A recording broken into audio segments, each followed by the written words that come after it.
Welcome everybody to the Ascension Incubator sessions. We're just giving it a few minutes before people start coming online, tuning in, which is actually a really good topic tonight. Tuning in. So we'll give it a few more minutes before we begin, and I look forward to tonight's topic, which is intuition. Intuition. How to use it, what do we do with it? Intuition. So feel free to give us a wave. Let me know you're there as we begin. And welcome everybody. We'll give it some airspace before we start. Get myself organised. How are we all doing this evening? I hope you are all well as we step into what will hopefully be a wonderful session. Thought-provoking and getting us just, tilting our head to the side going, I have not thought of that before. So welcome along everyone. And I thought what I would do, usually we start these sessions with a little bit of either a prayer or we just sort of tune in. And so I think what we'll do today is just take a moment, and because we're talking about intuition, I think it might be a really nice time for us just to allow ourselves to tune into our body, into our physical being. So as you're watching this, I just invite you to ever so gently bring your awareness to your body, to your mind and to your soul. Just notice where and how you might be feeling. I might invite you, before we begin this session, to close your eyes and just allow ourselves to tune in to tonight's wonderful topic of intuition. And with our eyes closed, we just bring our awareness to our breath. Is it shallow or is it deep?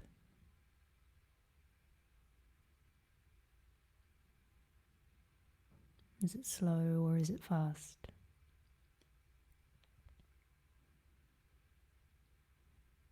And as we begin to tune in with our body, we just also tune in with our soul.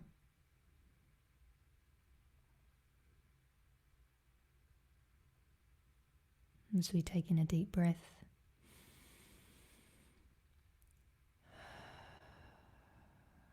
and we breathe out. And as we are tuning in with and bringing into alignment our soul and our bodies, to be ready to receive tonight's teaching.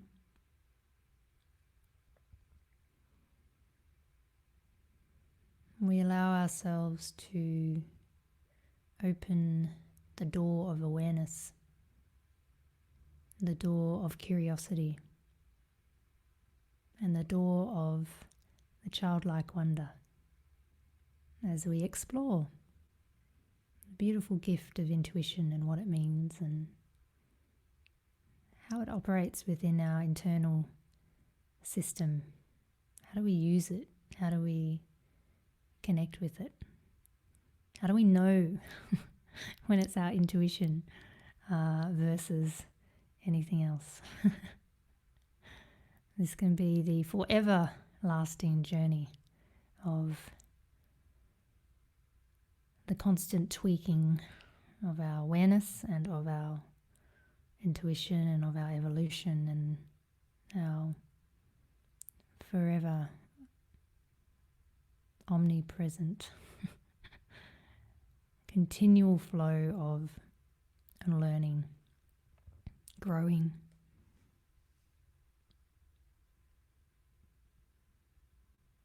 Most times we feel like there's somewhere for us to go, somewhere for us to be, some end point or some destination of where we've got to get to, the enlightenment. We've got to reach that level, we've got to be more spiritual, we've got to meditate more. And whilst all those things are great and good, I think what we can get stuck in is what we think we need to do. And we basically start applying the lens of an old paradigm of thought.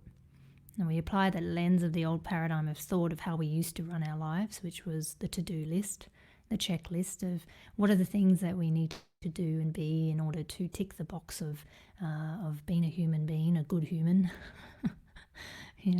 And sometimes as we step into this path of learning, this path of intuition, this path of awakening,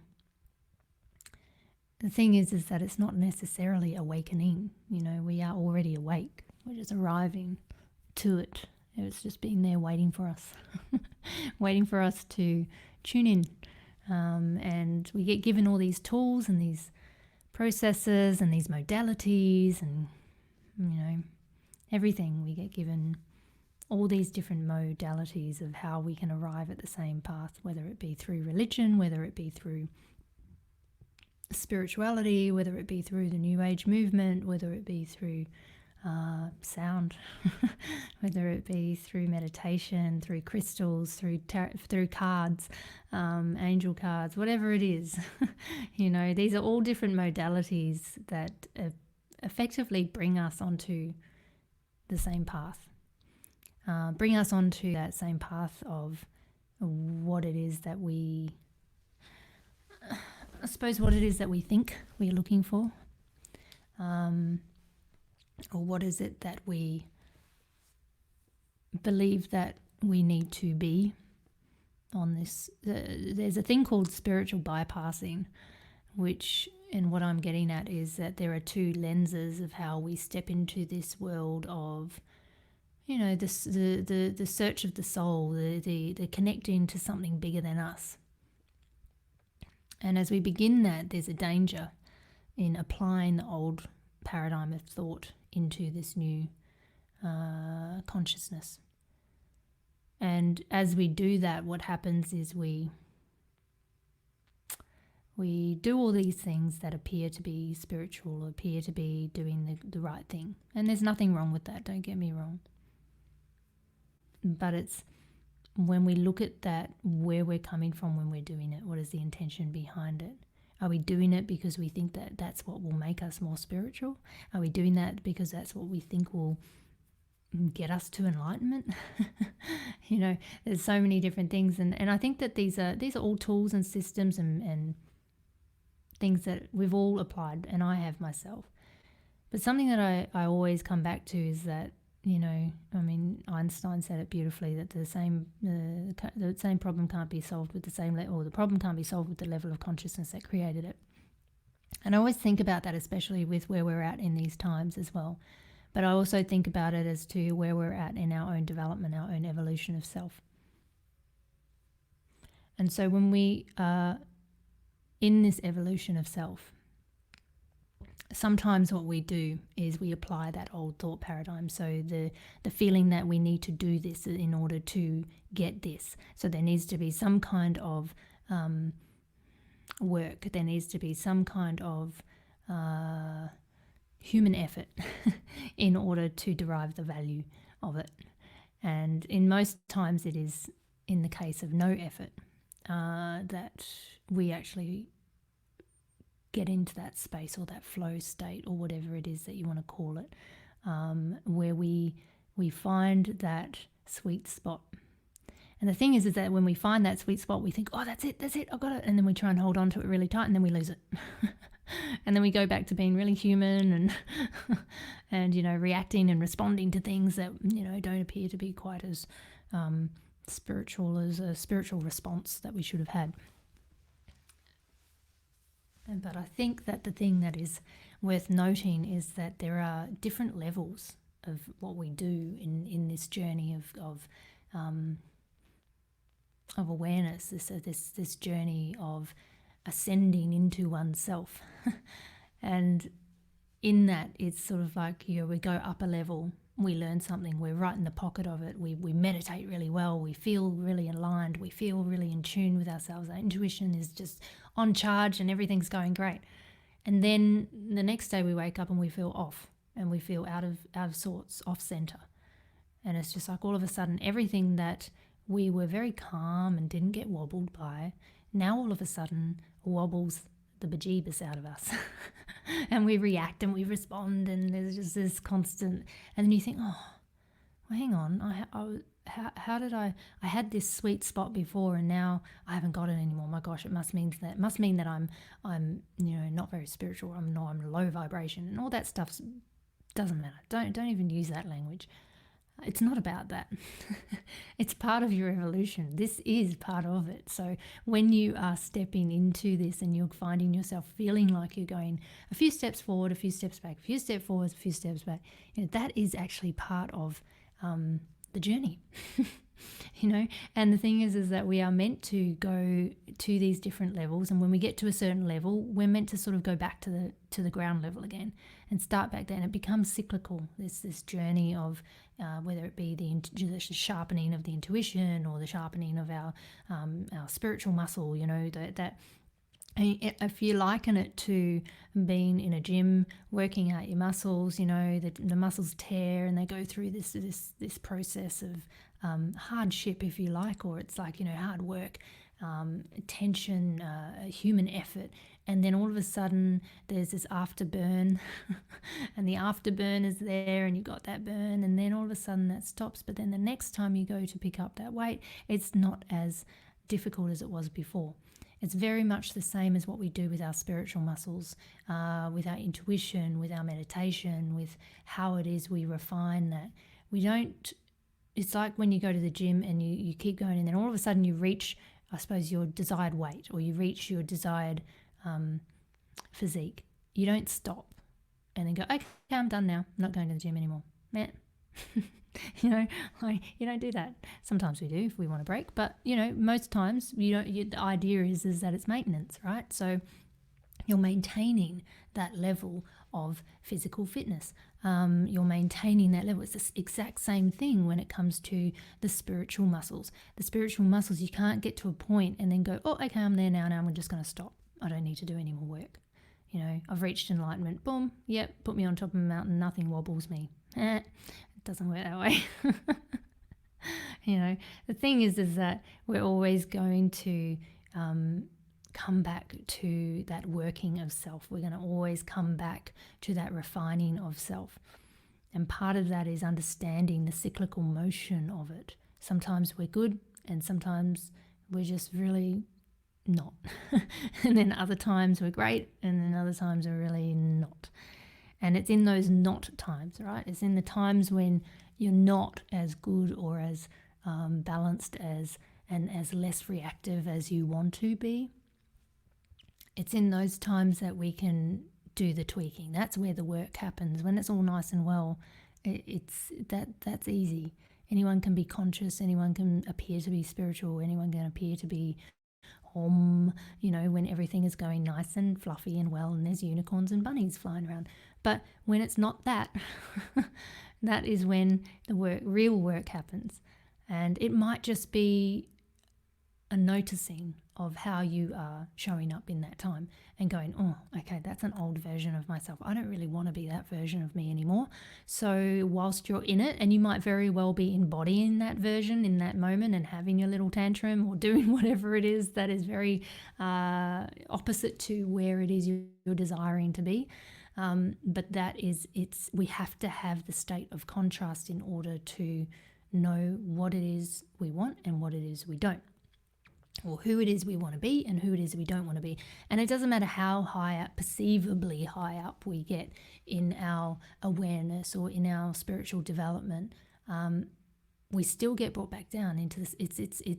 Giving us contrast. We always get given contrast. We get given contrast, and it's like, oh, you sure? Is this where you're at? And then you get tested, and then every relationship we have is an assignment. It's an assignment for us to be able to reflect and look at who we are and show those parts of ourselves that we don't really like. And this is sort of that cyclical motion, if you like. So if you can imagine it like, going up a spiral staircase. And you're going up a spiral staircase, and let's look at the intuition, for example. Going up the spiral staircase of intuition, and you get to the perceived top of what you believe your intuition is meant to reach. You reach that point, and then you wake up one morning, you hit the toe on the bed, you feel a bit groggy, you're off center, you just can't tune in. And then all of a sudden your intuition's back where you felt like you were maybe 3 months ago, 6 months ago, a year ago, whatever it might be. And you kind of look at that and you're like, what? I've done this work. Why is this still coming up? Why am I still getting, this is an old response. But the beauty is that old response now has been seen with a different lens, right? It's been seen with the lens of having gone through that spiral staircase. Now you have that little bit more awareness of seeing yourself in that state, and that's where the work begins. So you see yourself, and it's that contrast of knowing, because now you know what it's like not to be in that state versus what it is to be in that state. And so when you have the gift of contrast, you can go, oh, okay, now I see myself that way. And so that is sort of that spiral staircase, if you like. And so when we look at the world of intuition and what it all means and how we all apply it, most times we don't realize, but you're actually operating 90% on the invisible. For example, love, the internet, the radio, electricity. These are all things that, we may not be able to see. The radio waves, we connect through the internet, we have instant connection with people.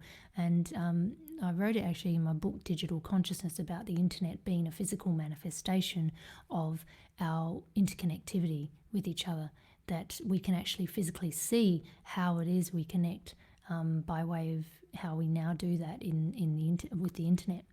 But you see, we operate off that. And so intuition is basically asking internally whether it actually feels true for you, versus going outside where we have, or looking outside. And when we look outside, we typically have labels. And so those labels could be good or bad. Is this right or wrong? Is this, does this feel light or heavy? All these kinds of things. These are labels that we give them when we are seeking external validation or external, we're going away from our internal GPS system. When it's in the internal GPS system, the question is this true? Is it true for me? There's no labels, right, wrong, good, bad. It's just, does this feel true for me?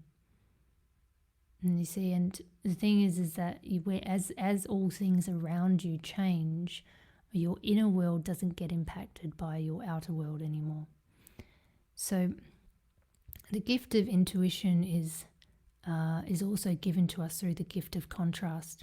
And sometimes we get the opposite of, making decisions that are very much up here versus in here. And usually we see the flow-on effect of that. And that might be the experiences that we've had, the situations that we've faced. These are the things that come out in the wash when we go, and we look back and we call it hindsight. And we look back with hindsight and we're just like, oh, gee, I wish I listened to that moment, And Malcolm Gladwell writes about it. It's called Blink, and the blink moment. So in our blink moment is usually the exact thing that is true for us. That is our truth. So you meet someone within a blink, you already know. But then the head jumps in and it starts validating things, and we start using the old cogs and wheels start ticking, and then we look at body language, and then we look at this and we look at that, and we try and evaluate it and logicalize it, even if I don't even know if that's a word, but we logicalize it and we put logic around it. We wrap it in a cloak of logic. How's that? We wrap it in a cloak of logic, and as we do that, we step further and further away from that moment, that millisecond of a moment where our soul and our spirit already knew the answer, already knew whether that person or that situation or that path was right for us. And it was already there. And if you look back at those moments in your life, if you look back at those times where you have perhaps ignored that blink moment, that little micro moment, and then you look back at it and you're like, I wish I kind of listened to that. But everything's perfect, and they say that it's such a cliche thing to say, but it really is. And I think one of the great things that I love actually is Alan Watts describes it like this. I think this is a beautiful way to describe trusting your own intuition. He said, regard yourself as a cloud. Clouds never make mistakes. Did you ever see a cloud that was misshapen? Did you ever see a badly designed wave? No. They are always right. They always do the right thing. And if you treat yourself for a while as a cloud or a wave, you'll realize that you can't make a mistake whatever you do. Because even if you do something that appears totally bizarre, it will all come out in the wash somehow or another. And then through this capacity, you will develop a kind of confidence. And through confidence, you will be able to trust your own intuition. And that's really the journey of intuition, is it's this testing and trying, and you go through this. And as you start to notice and looking back at the hindsight, the hindsight sort of perception of oh, okay, now I notice that. And when it arrives back to your plate again in the beautiful spiral nature that it does, it comes back to you and it revisits you at a different level of consciousness. When that plate comes back to you and it revisits you, now all of a sudden you've got a little bit more of that awareness from it, but given what you learnt from before. And then you start to, that starts to refine the intuition, that starts to refine it and it just might be just a little thing, a really small tweak. And this is how we get better and better, and we get more refined at our intuition. But then again, we go up the steps and then boom, we go back down again. Go up the steps and we go boom, back down again. But it's going up. It's moving. It's moving. There's direction, there's flow with what's happening. And so even though we might feel like sometimes, we've maybe made the wrong decision, or we've gone back a few steps, that's just a perception. We haven't typically gone back a few steps. What we've done is bring ourselves back to contrast in order to be aware of what it is that we need to work on. So the gift of contrast, the gift of those days where you feel a bit off, the gift of the days where things are just totally out of whack, those are actual gifts for you to start looking at the contrast and start doing that really fine-tuning work. The more deeper that you go into this work, the deeper that it becomes, the more refined you get. There is no end point. And as soon as we realize that this is a lifetime thing, a maintenance thing, like I said, it's like going to the gym. You don't go to the gym and then you stop because you've reached your goal. You keep going out of maintenance because you want to maintain that level of fitness. It's the same with the maintenance of the mind, the maintenance of the spirit. This is a constant. And so if we can see it like that, what it does, it kind of just relieves us a bit, thinking, okay, we don't have anywhere to be, anywhere to go. We don't have a certain level of consciousness, a certain level of ascension, a certain level of awareness, blah. We don't have that. Just let it go. And if we stop doing that, then what it allows us to do is just to relax into it and to allow ourselves to be in those perceivable backward steps, in those moments where we feel like we've just dropped off and we're not being as godly or as forgiving or as compassionate as we could be. But the thing is that the very nature of you being aware of it, like for example, someone said to me, I feel like I'm quite judgmental because I notice that I judge sometimes, and then I try to stop myself from doing it. And I'm like, no. Anyone that is truly judgmental, when we are looking at the true sense of the word, they do not know They have zero level of awareness that they are judgmental. They don't realize they're being judgmental. Okay, so think about it. People who are looking at that going, oh, I'm quite judgmental. Well, actually, you're not by nature of being aware that you're being judgmental. Okay, so the person who is truly judgmental is the one who is completely ignorant to it and completely oblivious to the fact that they're being judgmental. It's the same as being a mother. You know, I always find that the mothers that are sitting there worrying about, I want to do the best for my child. I want to be the best mother. And it's like, no, but you already are, because you're already wanting to do that. You know, the best leaders never think they're the best leaders. The best mothers never think they're the best mothers. And that is what makes them great. It's the ones that don't care about it. It's the ones that don't have the awareness about it. It's the ones that are ignorant to it, that are truly on a different path.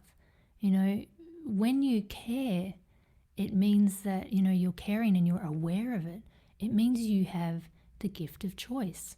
So you know that happens. And yeah, we stumble and fall and we might make mistakes and we might fall over and all these kinds of things. But if we have that perception, that lens to be able to see ourselves in that action outside of ourselves, well, that is the work. You've reached it. If there's some, if some people are wanting to reach a certain destination of spirituality and get a gold star in being super spiritual, well, you're doing it if you're aware of that, because you're allowing yourself to be in that human state, but you're also seeing those elements of yourself. When you see them, you diffuse them. You know, it was said with the gift of with intuition. Okay, so in the Tao Te Ching. The Tao Te Ching always says that you have that within you. Okay, one of the areas is in wisdom. So logic has got a place in human affairs, but it isn't everything. Okay, there's a limit to what we can understand through rationality and through reasoning. And so in order for us to transcend that limit, we need to fully engage with the intuition. And this is the key to the insights as opposed to knowledge. Okay, and the difference between, they call it, the Tao Te Ching says this is the difference between living the Tao and reading about it. Okay, so we can have as much knowledge and we can read a lot of books and there's nothing wrong with that. You know, we can do all of that, but it doesn't matter how much theory you do. The difference between it is living it, is actually living it. And the intuition part of living and fully engaging in the intuition is when we step out of choice. Now, Krishna said, freedom is precisely the state of not having to choose. Okay, so freedom is precisely the state of not having to choose. That's freedom. Because choice itself is an act of hesitation before making a decision. And even in Zen Buddhism, so Buddhism is an extension of Taoism, and that arose from before the 5th century AD. Now, they have a way of training you so that you're always acting without choosing. So, for example, there's this story about these monks, and they're practicing the Taoism, Buddhism, and the roof is leaking. And so basically what happens is one of these monks, the teacher says, oh, the roof is leaking, quick, we need something for the roof. So they go out and run out, and one of them brings out a sieve and the other one brings a bucket. You see, but it wasn't about the act of whether it was a sieve or a bucket. It was the fact that it was choosing without it was actually not choosing. It was just the freedom to act without hesitation. It might not make sense. This is reflective of life, right? So we might make decisions sometimes when we're coming from that intuition and it doesn't necessarily make sense. And sometimes we grab a sieve and it falls to, we put it under there trying to catch the water and it just goes straight through. And then we think, oh, geez, I didn't really use my intuition all that well in that point. But no, you did, because you just did it without thinking. You just acted on it. I call it the intuitive push. And I've called it that from probably since my early 20s. And I would say that I know when the time is right. It was when I was stepping out into starting my own companies, and I was building 3 companies at the time, and I was working full time, and I knew, I just thought to myself, oh no, one morning I will wake up and I'll get the intuitive push. I'll get the intuitive push and boom, and it'll happen. And I'll just know when. And you know, intuition is it's knowing without knowing. Okay, that's what it is. It's knowing without knowing. It's just going and just grabbing that sieve or grabbing the bucket as they did with the monks and the leaky roof. Sometimes it won't make sense, and sometimes we may not get it completely right. Okay, and there is no right. Sometimes that's just part of it. So it's even bringing it into the analogy of when a child learns to walk. Okay, when a child's learning to walk, you're not standing there going, "Oh, you silly dummy, stop trying to learn. Look at all this success of everybody walking around you. You know, we're all standing. Come on, get to it. Stand up. You know, just do that." That's not what we do, is it? We don't do that. We allow them the space to learn to fall, to pick it back up, to train the muscles. And so let's now flip that into the spiritual learning, into intuition. So when we are doing that, we're learning that, we're falling, we're grabbing that sieve sometimes, and we're not grabbing the bucket, and it's this constant ebb and flow. And that is the work of the intuition. It's not about having it on point every single time. It's about how do we start to build that relationship with it. And as we build that relationship with our intuition, well, that is where we begin to learn to walk. As we learn to walk, then again we start learning the essence of that next level of that spiral staircase, and then even when we're walking, we might fall. We might trip over something that we did not see, and if we trip over that, then we fall and it hurts, and we're kind of going, ouch, I wish I saw that. I don't know why I didn't see that. I know how to walk, but sometimes it's just in the way, and sometimes these things happen and it's in a way for you. It's kind of like that saying of that life isn't happening, this situation didn't happen to you, it happened for you. It's the same thing as we learn to build that spiritual muscle. We will fall, we will fall over, but it's perfect. It's exactly as what Alan Watts said with the wave, with the clouds. There wasn't a misshapen cloud. There isn't a badly designed wave. We don't look at the wave and go, oh, that's a terribly designed wave. They always just do the right thing. It's perfect. And it always does come out somehow in the wash. It comes out.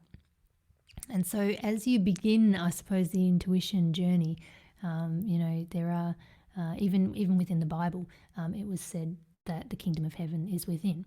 So, you've got all these different practices with similar teachings, just in the guise of a different language, in teaching us of that inner internal GPS system. But I think in the journey of intuition, I think that is where us as humans, we tend to use that old paradigm of thought that there's something to get right, that there's a way in which we, something we need to achieve in this intuitive learning.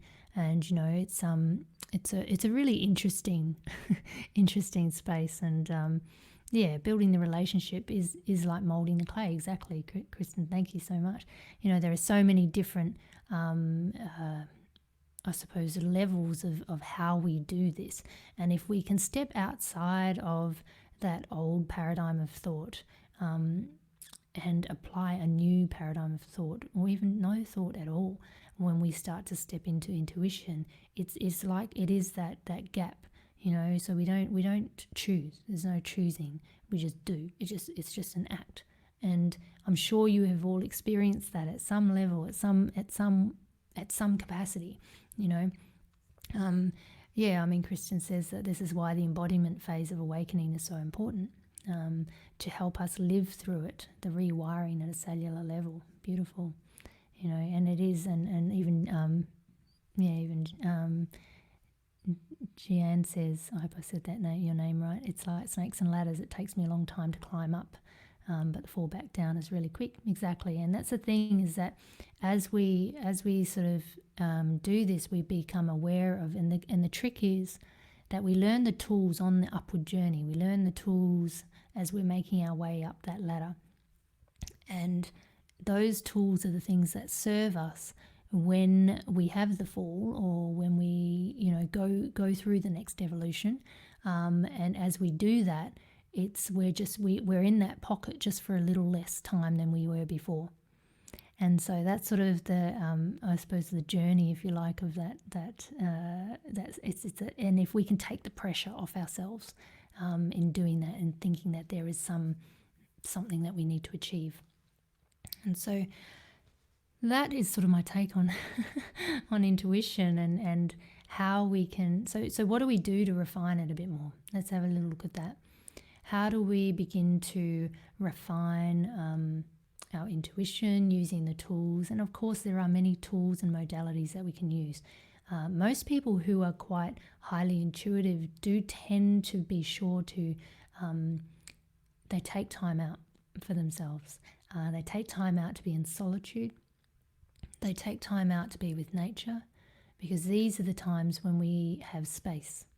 You see, if we've got the space between our life where we can, and it's never empty space, it's just to sit within the space of connecting in with the universal law, to connect in with the vibration of our planet, of the beings around us, of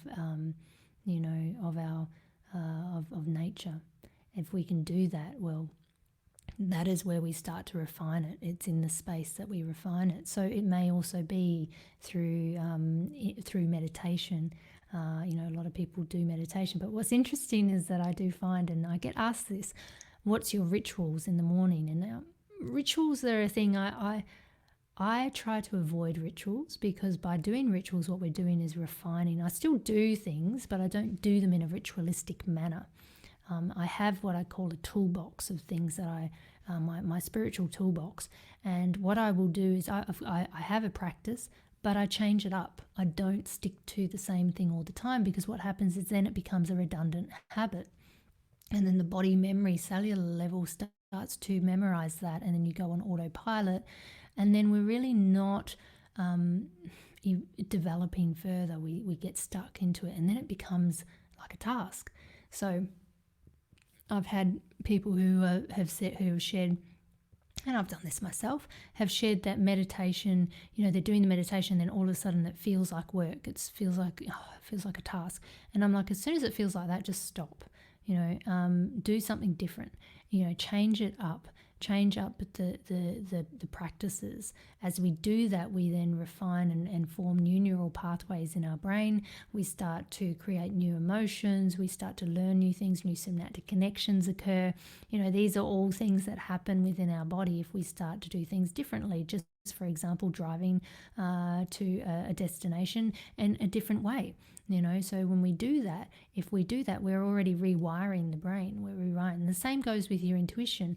There is no rule book on how you should be doing it. There's guidance, sure, but your guidance, your true guidance, what you do is you absorb the knowledge, you learn from people, you learn from videos like this, you learn from, teachers and authors and all of that. Yes, you learn, but then there comes a time when you take that learning, you bring it within, and then you start to embody it and you start to live it.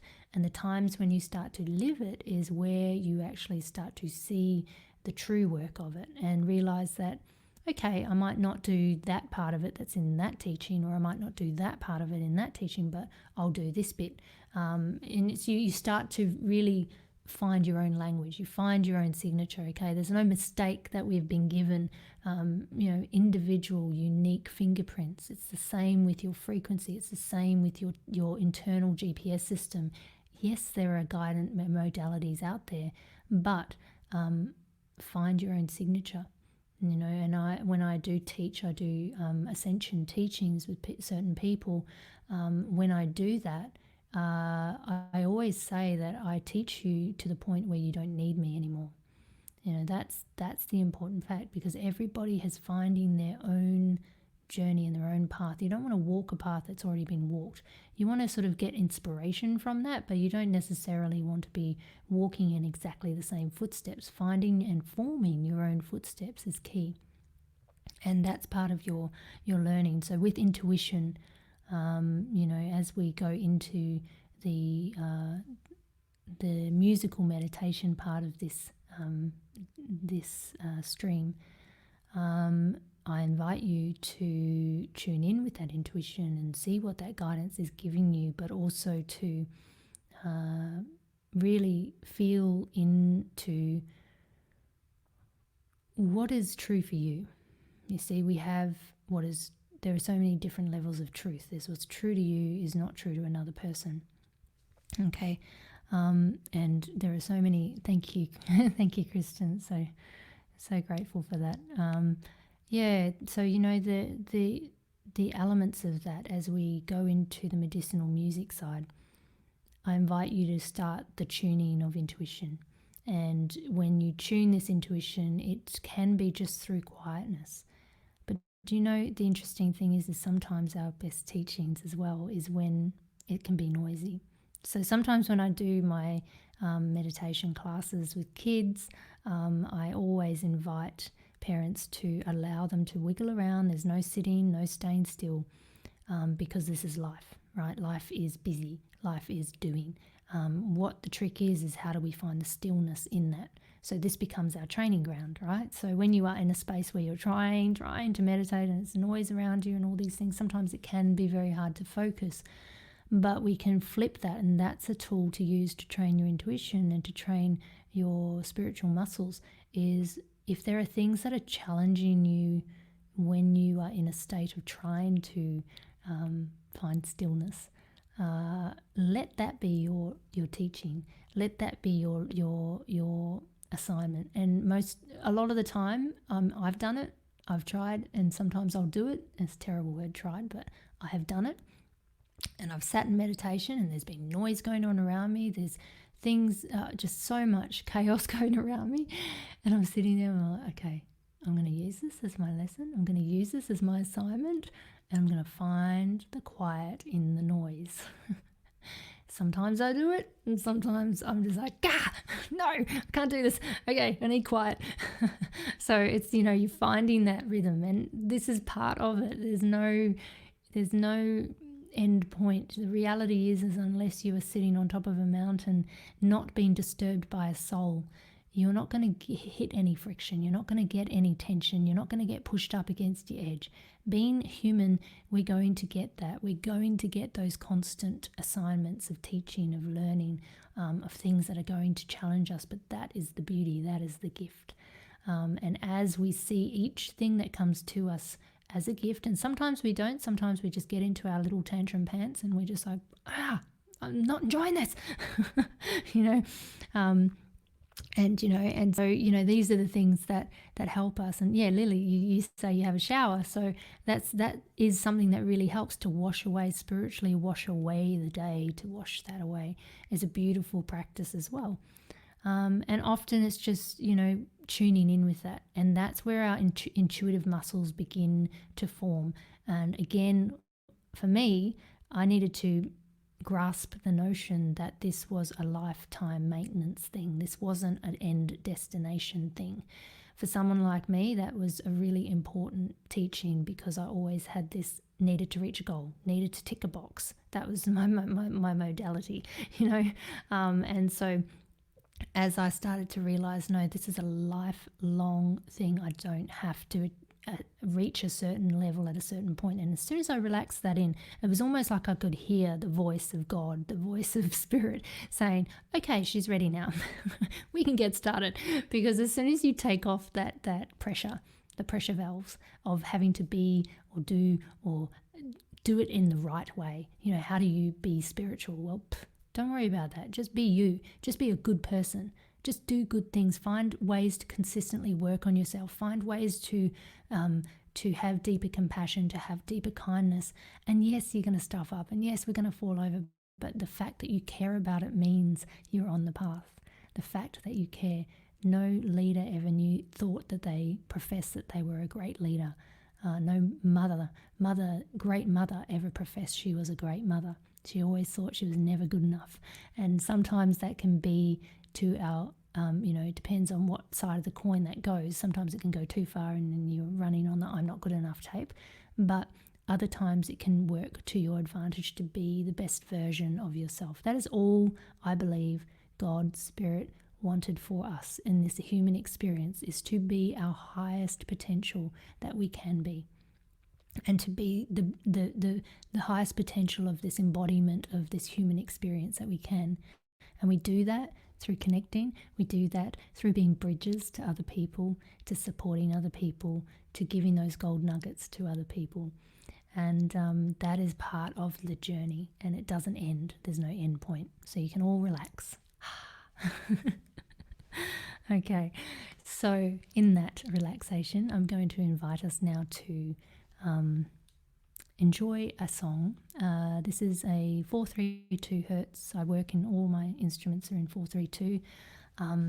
And like I said, this is a beautiful offering that I do in groups. I do this in, I'm doing an event tomorrow with the lovely Odette. We're doing a light code and frequency healing event, which is going to be beautiful. It's all online, and that will be about upgrading our frequencies and tuning in. But again, anything like this, I always invite you to do what feels right for you. Take everything with a pinch of salt. Any spiritual teachings that you learn, any experience that you have, it's always going to be what's true for you, not about what's happening outside. So you are your greatest teacher. Everybody else around you is just merely here to support you on that journey, okay? And we support each other. So tonight's song I'm going to play is, this was a really beautiful song that I suppose you could call I channeled. Most songs are. They're usually gifts from the beautiful blanket of the beautiful blanket of suggestion that goodness gives to us. And this particular one was called Fields of Grace. And I loved the name of it because I felt like, it really is about us sitting in grace. I think grace is such a beautiful term for us to embody grace. It's a beautiful word. It's a beautiful word, and it's a beautiful experience when you experience grace. I feel like grace is the next elevation beyond. I feel like that's the next embodiment of our evolution. Is how do we sit in grace in what we do? It's such a perfect word. And so I thought I'd write this song called Fields of Grace, and really it is all about that journey, the journey that we're all on. So I invite you all now to take in a deep breath and just breathe in all those learnings that have come through tonight. And like everything that we learn, we just take the pieces of those teachings that feel true to us, because what's true to us is not necessarily true to other people. So we embody and absorb the pieces of that help make up the beautiful puzzles of life. And as we thank you so much for everyone's beautiful comments. It's a real joy to be able to do this.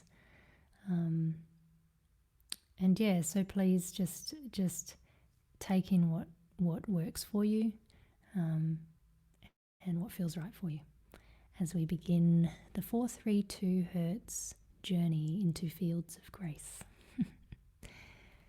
And I invite you to close your eyes. You can have your eyes open, whatever feels right for you as we begin.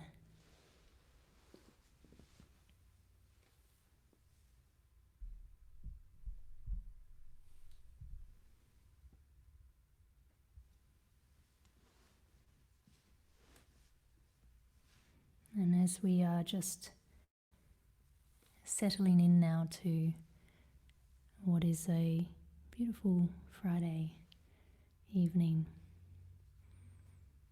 as we bring our awareness and our intuition and our learnings from today's session. We close our eyes and we just notice where our body and our soul and our mind are residing, in which pocket of consciousness they sit right now, as we bring them into a deeper sense of alignment and oneness.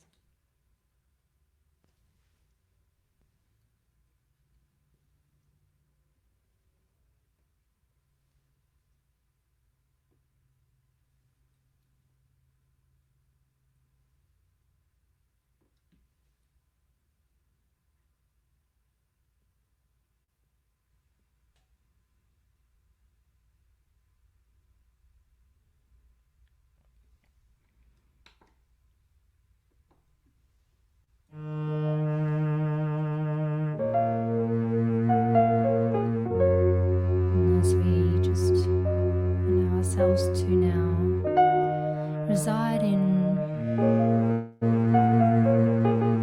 the fields of grace, the love of promised lands, white city by the gate, beyond horizons we stand, to try and fill the shoes of our earthly saints. By the grace of God, you lift me up again, and we stand in fields full of grace. May we land back to the human race, and we can fall in love again. Slow dancing and enchanting is where it all began.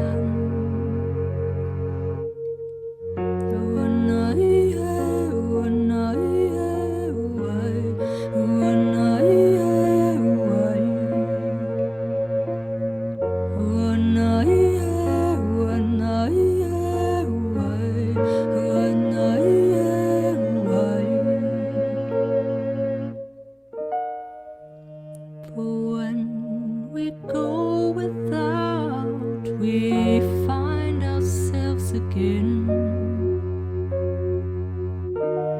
To be alone is to be all one. For when we find the part of us that always was, it's here in God's light we shine, and we stand in fields full of grace.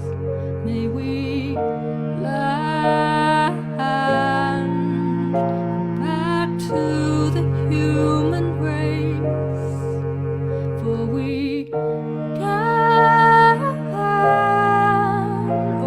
can fall in love again.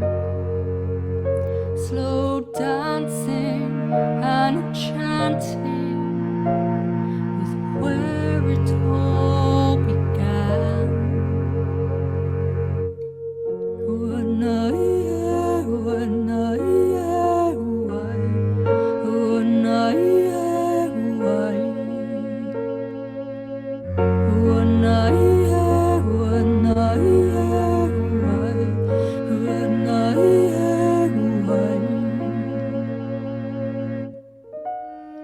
For if we knew it all, we wouldn't need to stay.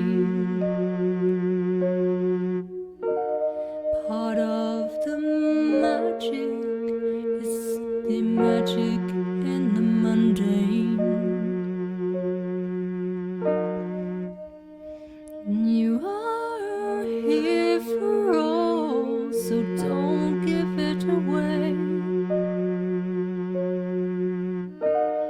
Remember who you are and don't give up today. And we stand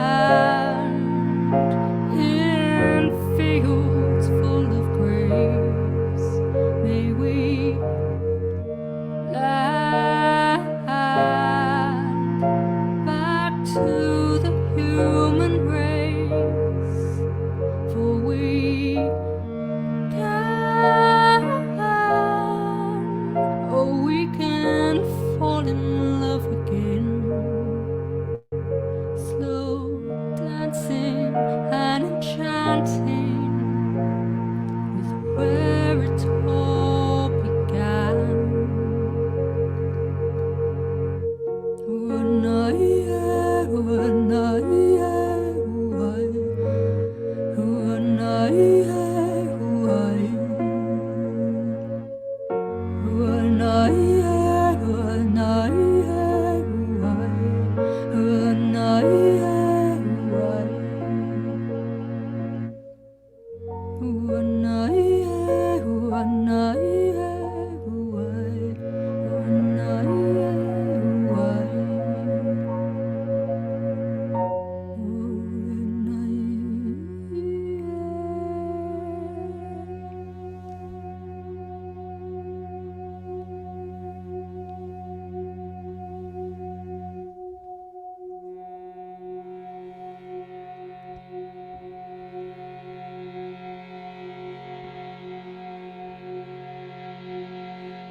we rest in this evening, laying our head upon our pillows, we pray that as we rest, our souls elevate into the arms of angels as they wrap their wings around us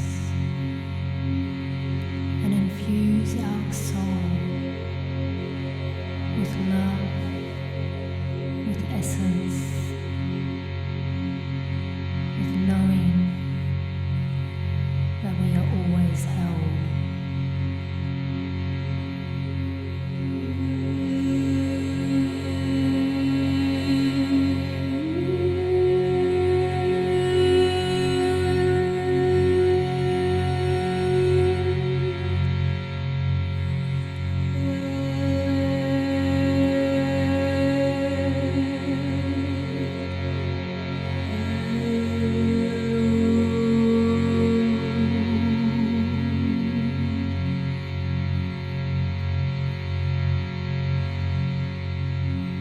Essence of the infinite spark of life and of light be infused in us this evening and radiate through into our hearts and through our bodies.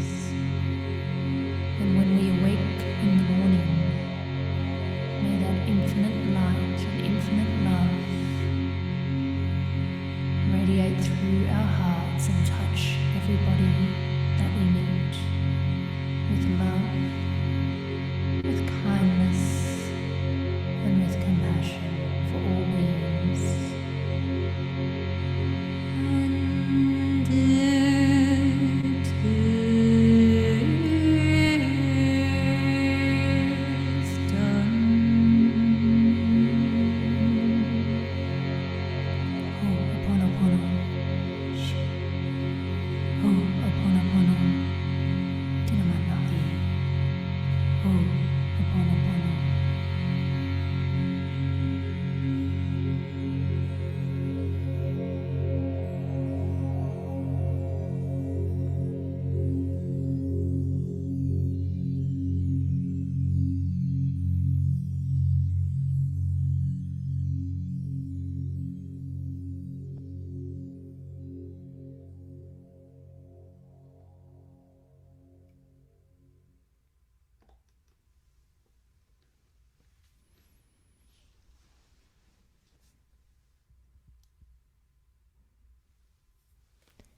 Thank you to everyone that tuned in tonight on the topic of intuition, as we sealed it with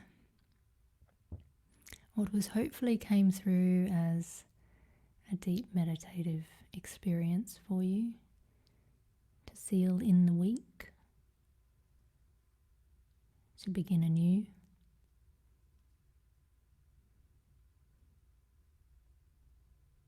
Thank you, everyone. Thank you for joining me. Thank you for engaging in the conversation. Many blessings to all of you on this beautiful evening. May you all be forever blessed. And I look forward to seeing you and connecting with you again. Same time, same place. And as we explore another topic of awareness. Many blessings. Thank you, everyone.